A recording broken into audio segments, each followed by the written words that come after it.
And ఇప్పటికే ఆలస్యమైంది. చందు మొండేటి గారికి నేను మైక్ ఇచ్చేద్దాం అనుకుంటున్నాను. So thank you so much for beautiful Thandel sir. Okay, thank you. కంగారు పట్టుకున్నాను. నాకు బ్రహ్మాజీ గారు జనరల్గా రెగ్యులర్గా మేము చాలా రెగ్యులర్గా కలుస్తూ ఉంటామండి. ముఖ్యంగా ఒక సినిమా అయిపోయిన తర్వాత ఆయన కాల్ చేసి ఇంటికి వచ్చి పార్టీ చేసుకుందాం అంటుంటారు. అలాగా మొత్తం అన్ని తిరిగి అంటే ట్యూస్డే ఫ్రీ అంటే ఇంకా ఇంటికి పిలిచి ఏమైనా పార్టీ ఇస్తారేమో అనుకున్నాను. పిలిచి ట్యూస్డే ఫ్రీ అంటే ఫ్రీ అనండి అనేసి అనమాట. చూస్తే ఇదిగో ఇక్కడ పిలిచారండి. And thank you. ఇందాక డైరెక్టర్ దయ మాట్లాడుతూ చిన్న సినిమా అని చెప్పి మెన్షన్ చేస్తున్నారండి. అంటే దృష్టిలో చిన్న సినిమా పెద్ద సినిమా ఉండదండి. మంచి సినిమా ఏదన్నా పెద్ద సినిమా అండి. అండ్ చాలా ఎమోషనల్గా ఉంది. ఇంతకుముందు ఎప్పుడో పూర్వం నేను ఆ నలుగురు అని ఒక సినిమా చూసినప్పుడు చాలా ఎమోషన్ ఫీల్ అయ్యాను అనమాట. ఈ ట్రైలర్ చూస్తే అలాగే అనిపిస్తుంది.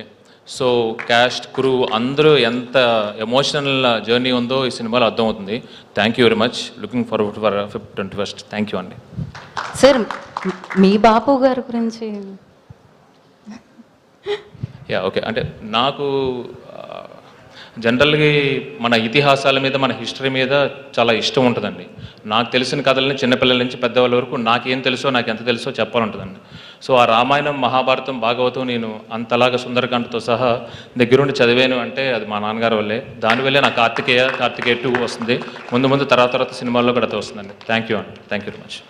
థ్యాంక్ యూ చందు గారు. Thank you so much. ఇంత బిజీగా ఉన్నా కూడా వచ్చి ఇక్కడ ఈ సినిమాకి అంటే నేను ఉన్నాను అని వచ్చినందుకు thank you so much. And Satyadev గారు ముందు మాట్లాడేస్తా అంటున్నారు. సో హీరో సత్యదేవ్ గారిని